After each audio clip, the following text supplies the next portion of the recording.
Peu le savent, mais l'Audi la plus importante est en fait l'Audi Q5, leur best-seller ici dans la nouvelle génération.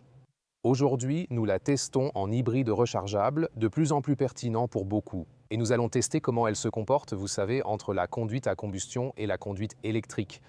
Tout ici avec Thomas sur AutoJeFuel en 4K, plein écran et en intégralité. On commence par l'avant. Grande calandre à cadre unique, nouveau design ici aussi avec ses inserts. C'est la S-Line, le design plus sportif. Avec les anneaux Audi brillants ici, un pack noir est dispo si vous le préférez. Blanc glacier est la couleur extérieure ici. La longueur a légèrement augmenté dans sa totalité ici. Elle fait 4,72 mètres ou 186 pouces. Les roues vont de 18 à 21 pouces. Des roues d'hiver de 17 pouces sont possibles, mais ici, ce sont des 20 pouces. Avec une S-Line ou un modèle S, on commence à 19 pouces. Le passage de roue peint offre un design élégant et raffiné, ajoutant une touche sophistiquée au véhicule. Et les suspensions sont en fait assez élaborées. La suspension de base ou la S, la suspension sport fixe, elles ont toutes deux déjà des amortisseurs adaptatifs en fréquence. Et celle-ci avec la suspension pneumatique adaptative en option qui offre ce confort flottant. Ensuite, la transmission intégrale et puis ici, la nouvelle signature lumineuse traverse complètement. Différentes spécifications LED sont dispo à l'avant avec Matrix LED et à l'arrière avec ses OLED, donc LED organique. Mais ici, vous pouvez voir la nette différence. C'est quand l'OLED n'est pas installé sur le véhicule alors que d'autres véhicules récents l'avaient. Là, vous voyez la différence, je pense. Ouais, c'est cool comme ça. Pas vraiment indispensable et voici un tout nouveau design véritablement honnête et authentique pour le système d'échappement. Donc c'est un vrai échappement des deux côtés, même pour les 4 cylindres. Donc la police des faux échappements d'AutoJeFuel est maintenant au chômage, du moins pour les nouveaux modèles Audi. C'est très intéressant, n'est-ce pas? Maintenant, vers l'intérieur ici, le petit porte-clés mince. Sympa. Ensuite, les sons de porte. Très bien à l'avant. Et surtout bien à l'arrière. C'est quoi ce son? C'est un son moteur. Que penses-tu de cette première génération d'Audi R8 là-bas? C'est plutôt sympa, non? Celle-ci est de 2010. Oh, et voilà la première génération d'Audi TT. Ce véhicule-là est de 2000. Wow, 25 ans comparé à cette voiture ici. Maintenant, retournons au Q5 hybride rechargeable.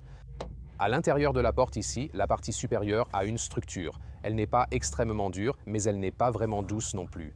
Mais c'est structuré au toucher, pas très doux. Puis un insert en tissu pour cette garniture. Il y a différentes finitions. Ce que j'aime moins avec le Q5, c'est celle-ci. Elle accumule rayures, empreintes, etc. C'est un design avec un bouton pour tout. Et puis vous contrôlez les rétroviseurs latéraux et ainsi de suite. Et lorsque vous attrapez cette poignée de l'intérieur, parfois vous dépassez le... Donc pas idéal, je dirais. J'aimerais avoir les commandes classiques pour les rétroviseurs à cet endroit. Ici, dans la partie dure, une finition en caoutchouc en bas.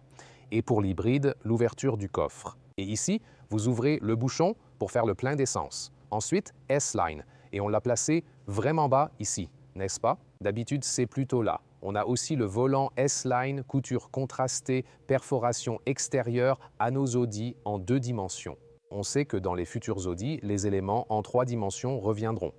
Et puis, quand j'allume le contact, vous pouvez voir que c'est aussi rétro-éclairé et il y a un bruit de clic.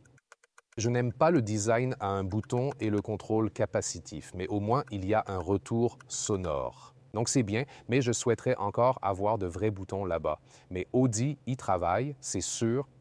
Ensuite, les sièges. On a des sièges en tissu de base. Ici, ce sont des sièges sportifs avec plus d'accent sur les épaules et plus de gris dedans. Et avec ces coussins individuels, ils ont un joli look et augmentent aussi le confort. Il y a aussi la microfibre Dynamica disponible et un mélange de peau animale et de simili-cuir. Il n'y a pas d'intérieur sans produits animaux pour le Q5. Par exemple, le BMW X3 offre clairement de meilleures options. L'ergonomie est vraiment bonne. Avec 1,89 m, 1,88 m, il reste assez d'espace pour la tête. Vous pouvez aussi ici l'allonger un peu. Et selon le marché, vous avez différents choix. Par exemple, le marché US se concentre plus sur les surfaces lisses. Et j'aimerais qu'ils offrent aussi un simili-cuir haut de gamme comme BMW. Et BMW a aussi plus de profondeur d'assise. Vous savez, donc le soutien en dessous, c'est sûr, mais quand même, bonne position d'assise, haut et bas, avant et arrière avec ce volant. Très facile. Et même si vous êtes grand, vous trouvez une bonne position. Et ici, Léa a découvert ça pour nous. Ce serait comme ouvrir et fermer habituellement, mais ça a été déplacé là-bas. Et je me demande s'ils l'ont conservé pour d'autres marchés où c'est obligatoire ou quelque chose de similaire. Et ça, ouais, peut-être. Exactement. Si vous avez un Q5 récent avec ouverture et fermeture là-haut, dites-le moi dans les commentaires. Et je vais également faire plus de recherches là-dessus. Et c'est la même chose de l'autre côté. C'est un design un peu paresseux. Qu'en penses-tu? Nous venons d'avoir la confirmation d'Audi. Les modèles américains auront une ouverture et fermeture située juste ici, à la porte, et c'est ce que je préfère. Aux États-Unis, c'est vraiment obligatoire, des deux côtés. Ce serait vraiment beaucoup plus simple si on avait ça aussi dans l'UE, tu ne crois pas?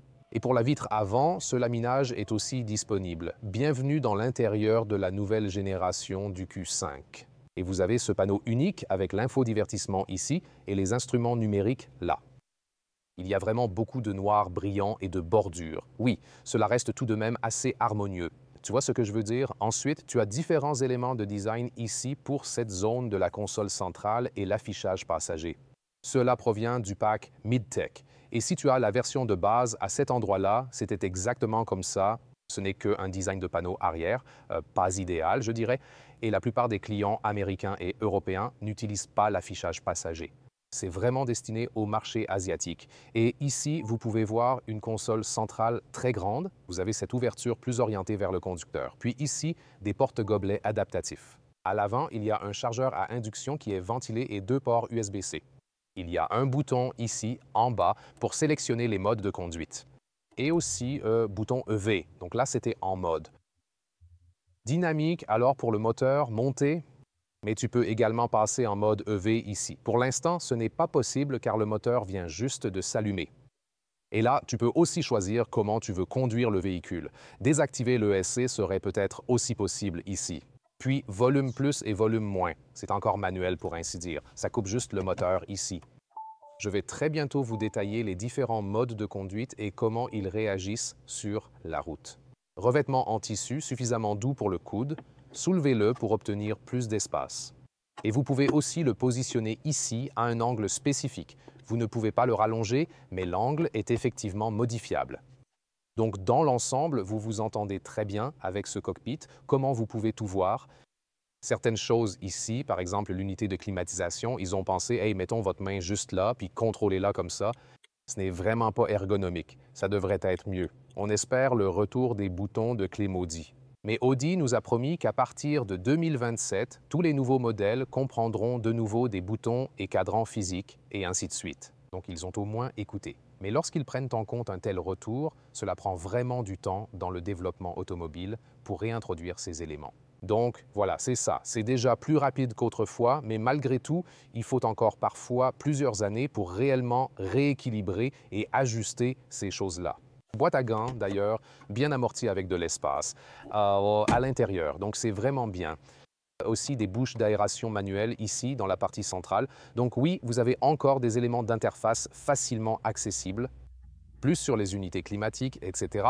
Et cette version du logiciel est maintenant sous Android. C'est vraiment très rapide. Voici les écrans qui sont proposés. Ici, vous avez le tableau de bord numérique. Vous pouvez également modifier les vues un peu. Voici un autre aperçu de la consommation. Si vous combinez tout, c'est aussi intéressant. Ce qui ne me plaît pas ici, c'est le régime moteur. C'est le mode confort et il est dans la partie inférieure droite et en mode efficacité. Il est toujours là. Seulement, si vous passez en mode dynamique, vous avez la vue du régime moteur ici. Donc je pense qu'il devrait le mettre à jour. J'aime le régime ici, pas dans le coin droit, et le système d'infodivertissement. Donc l'un des éléments clés ici, vous avez comme chauffage indépendant avec le plugin, bien sûr, que vous pouvez activer ici ou programmer, par exemple. Menu principal et paramètres d'énergie avec objectif de charge à définir. Mais je crois que ce n'est pas essentiel pour un hybride rechargeable. Et il y a aussi le GPS interne de la voiture ici. Et celui-ci est vraiment important à régler pour optimiser l'hybride, comme je l'expliquerai plus en détail dans la partie dédiée au moteur. Et très important ici sur le bouton favori, Je peux en fait définir un raccourci pour désactiver cette loi de limitation de vitesse géante de l'UE. Vous pouvez le voir ici en haut à gauche. Et une autre chose importante est ici, juste à gauche du volant, avec cette colonne de commande ici.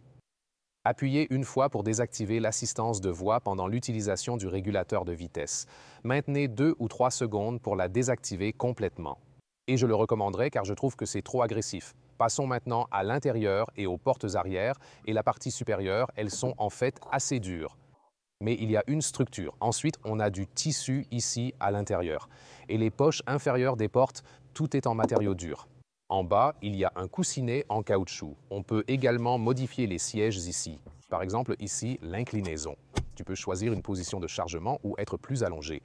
Tu as aussi la possibilité de les faire glisser vers l'avant et vers l'arrière. De plus, il y a des couvercles isofixes sur les côtés que tu peux facilement soulever comme ça. Nous avons également le même motif en tissu sur ces porte-gobelets adaptatifs. Donc c'est une très bonne qualité de fabrication, même de l'intérieur, rien ne se dégrade à l'arrière. Trappe à ski possible individuellement. Aussi 2 tiers, 1 tiers ici pour ajuster vers l'avant ou l'arrière pour plus de chargement ou d'espace jambes. Il n'y a pas énormément de place pour les jambes, étant donné la longueur de la voiture. Cependant, grâce à ces creux, cela reste adapté aux adultes de grande taille, même quand je suis assis à l'avant. Et pour l'espace tête, ma taille est de 1,89 m. Aucun souci. Donc finalement, c'est plutôt confortable ici. 2 chargeurs USB-C en haut, en bas, une unité de climatisation séparée. Un peu plus de place pour les jambes serait vraiment agréable. Le coffre dispose généralement de 520 litres pour la nouvelle génération du Q5. Ici, 440 litres. On perd un peu à cause du concept hybride rechargeable et de la manière dont il cache le reste. Et puis ici, vous pouvez voir, ça s'adapte à peine, mais c'est toujours utilisable verticalement. Mais vous pouvez voir, il y a vraiment moins d'espace en hauteur parce que normalement celui-ci est un peu plus bas. Je peux le plier pour ranger la housse ici, par exemple. Elle peut être stockée normalement. Ici, ce n'est pas possible. Encore une fois, vous avez ce seuil de chargement plat, 1 mètre ou 40 pouces de large. La longueur est de 95 cm ou 38 pouces. C'est pareil, vous perdez juste un peu en hauteur. Nous sommes ici à 27 pouces ou 59 cm. Ça reste toujours correct. Pour rabattre les sièges, on dispose d'un déverrouillage à distance. Le câble peut être rangé là, sécurisé ou simplement laissé chez soi pour recharger tranquillement à la borne murale. Et ensuite ici, chargement jusqu'au siège avant, c'est environ 70 pouces ou 1,78 m. Et vous pouvez également voir, deuxième différence, ici, il y a essentiellement une marche où ça descend, puis ici, dans l'hybride rechargeable. Donc comme ça. C'est donc la deuxième limitation, pour ainsi dire. Et sous le capot, le moteur le plus puissant est le V6 3,0 litres dans le SQ5. Les moteurs normaux sont un diesel 2 litres TDI ou un 2 litres TFSI, qui est aussi la base pour la version hybride rechargeable. Ici, avec 295 chevaux. Une version plus puissante existe aussi. Celle-ci fait le 0 à 100 km/h en 6,2 secondes. Avec transmission intégrale, désormais une batterie plus grande par rapport à l'ancienne génération 21 kWh net. Cela vous donne environ 80 et quelques 50 miles d'autonomie. Recharge ici, côté conducteur, 11 kWh AC, environ 2,5 heures pour aller de 0 à 100. Pas de charge d'essai, mais pour cette taille de batterie, pas vraiment nécessaire. Ensuite, intéressant, la conduite en EV pur est d'environ 140 km/h max, uniquement avec la chaîne électrique, mais ce n'est pas très efficace, donc max environ 90 miles. Mais comment la voiture choisit-elle cela? D'abord, quand vous conduisez lentement, surtout en ville, elle favorise la chaîne électrique. Sur l'autoroute, à grande vitesse, c'est le thermique. Cela a aussi du sens en termes d'efficacité. Cependant, si vous avez défini un itinéraire GPS, il le calculera encore mieux et vérifiera combien de temps nous conduisons, quelles parties sont plus comme des autoroutes à grande vitesse, quelles parties sont en ville, puis l'adapte pour tout l'itinéraire. Cela est vraiment logique, mais vous pouvez aussi le sélectionner vous-même et utiliser ce bouton EV à l'intérieur pour dire Je veux maintenant rouler en électrique, puis plus tard avec le moteur à combustion et encore quand vous accélérez à fond, etc. Et pour ce qui est de l'économie de carburant, cela dépend vraiment de la fréquence de recharge, etc. Si vous utilisez le réservoir et la batterie ensemble, on peut atteindre une consommation de 7 litres par 100 km sur le long terme. Et si vous roulez juste à l'essence, si la batterie devient vide? 9 à 10 litres par 100 km, ce qui n'est pas mal. Donc ça dépend toujours de comment vous l'utilisez. Et encore, la motorisation électrique a du sens si vous ne roulez pas trop vite. Dès que vous dépassez 120 km par heure, environ 70 miles par heure, il est plus logique d'utiliser le moteur à combustion. Conduisons la nouvelle Audi Q5, ici aussi en hybride rechargeable, 295 chevaux et 6,2 secondes pour l'accélération. Et nous avons aussi la direction progressive ici, ce qui signifie qu'il n'est pas nécessaire de trop tourner le volant, mais il y a toujours une bonne réaction sur les roues. Nous essayons également avec le GPS interne d'Audi par exemple, et vous pouvez voir ici, une fois de plus, que c'est très facile à diriger. En même temps, c'est également vraiment sportif et dynamique à piloter. Et nous pouvons effectuer une première accélération. On peut aussi passer en mode dynamique ici, et vous pouvez juste entendre l'accélérateur. Oh, c'était de 20 à 60, puis vous voyez la puissance du modèle hybride ou même le compteur Léa s'active. Parce que se passe-t-il exactement? Oui, le moteur 2 litres TFSI ne serait vraiment pas aussi puissant tout seul. Mais ici, avec l'ajout du moteur électrique, tu obtiens directement ce coup de boost électrique où tu as le couple instantané. C'est aussi pourquoi c'est si rapide dès le départ. Oui, Léa a vraiment été surprise à cet égard. Surtout en mode dynamique, la puissance des deux moteurs est fortement sollicitée. Cependant, vous pouvez également passer au mode d'efficacité, par exemple. Alors ici, le moteur à combustion s'éteint immédiatement car nous sommes maintenant en train de descendre. Avec la pédale de frein, je peux récupérer. Ainsi, je peux renvoyer de l'énergie au véhicule. Donc c'est vraiment bien. Et la plupart du temps, ici, dans les environs de la ville, le véhicule restera aussi en mode électrique. Et si je veux insister là-dessus, je peux aussi appuyer sur le bouton EV ici en bas. Ce serait également possible. Si je veux vraiment décider moi-même, et tu sais, je veux conduire en mode électrique, de magnifiques vues ici sur le Tyrol du Sud, encore une fois. La direction est vraiment précise, comme je l'ai déjà mentionné, et c'est vraiment très amusant de conduire ça. On a des jantes 20 pouces ici, comme dit pour l'extérieur, avec la suspension pneumatique en option, et cela équilibre vraiment bien la taille plus grande des jantes. De plus, quand je passe ici sur ces plaques d'égout, ce n'est pas du tout inconfortable. Donc la suspension pneumatique vous offre vraiment une conduite douce. En même temps, elle offre également un retour sportif qui vous permet de diriger la voiture. Donc ici, dans ces virages serrés et tout ça, c'est vraiment très amusant à conduire. C'est ça qui est vraiment super cool. J'aime vraiment ça. Ils ont réussi à trouver le parfait équilibre entre sport et confort. Et à ce moment précis, comme nous sommes tous dans les zones à basse vitesse, on est toujours en mode tout électrique et ça roule vraiment de manière douce et fluide en mode EV. Alors, tu peux à peine dire que ce n'est pas un véhicule électrique, tu vois? Alors, on a l'impression que c'est un Q6 entièrement électrique quand il est en mode hybride rechargeable ici, et c'est vraiment une expérience fluide et amusante de le conduire en mode EV. Donc je recommande simplement de le recharger fréquemment, et puis d'utiliser ce mode électrique aussi souvent que possible, surtout si vous n'êtes pas à des vitesses d'autoroute ici.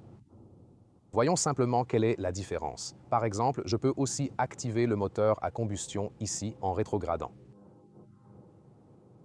Disons que je veux plus de puissance pour doubler, puis, dans ce cas, il est désactivé directement à nouveau. Mais je passerai en mode dynamique. Si je veux que le moteur reste allumé, alors maintenant j'ai les deux moteurs en même temps, je peux accélérer en sortant des virages serrés. Oui, c'est vraiment formidable combien c'est agile. Vraiment serré ici dans ces virages, et on peut aussi très bien accélérer en sortant. Et même si tu combines les deux groupes motopropulseurs, tu ressens toujours cette poussée électrique qui se produit. Le bruit du moteur n'est pas trop bon. Donc c'est plus agréable de le conduire en mode tout électrique, c'est sûr. Mais c'est vraiment impressionnant comme il est fluide à conduire. Donc cette combinaison de confort et de sportivité est très bonne dans ce segment de taille moyenne. L'isolation phonique est excellente. On n'entend presque rien de dehors. Ici, nous avons le pack d'isolation. Donc à l'avant, nous avons le verre feuilleté. Et nous l'avons également conduit plus tôt sur l'autoroute. On vous montre ici les parties les plus intéressantes, mais on l'a aussi conduit de façon vraiment rapide, à des vitesses très élevées sur l'autoroute. Et c'était toujours très silencieux. Donc c'est aussi bien. Et puis, comme je l'ai dit plus tôt, quand vous êtes sur un trajet plus long avec le GPS activé, surtout sur l'autoroute, le moteur à combustion est principalement actif. Alors que pour la conduite en ville, à des vitesses plus basses, le mode électrique est plus actif. Et c'est aussi la solution la plus efficace dans l'ensemble. Nous sommes toujours de bonne humeur, bien que la conduite dynamique sur entre-temps. Ouais, donc, en tant que passager, bien sûr, tu sens que quand la voiture est lourde, et je veux dire, c'est un grand SUV et tu as aussi le pack batterie en plus de ça.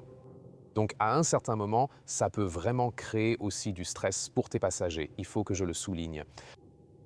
Nous sommes de nouveau en mode équilibre, voyons voir. Oui, et le moteur est de nouveau éteint, au moins quand la batterie est suffisamment chargée.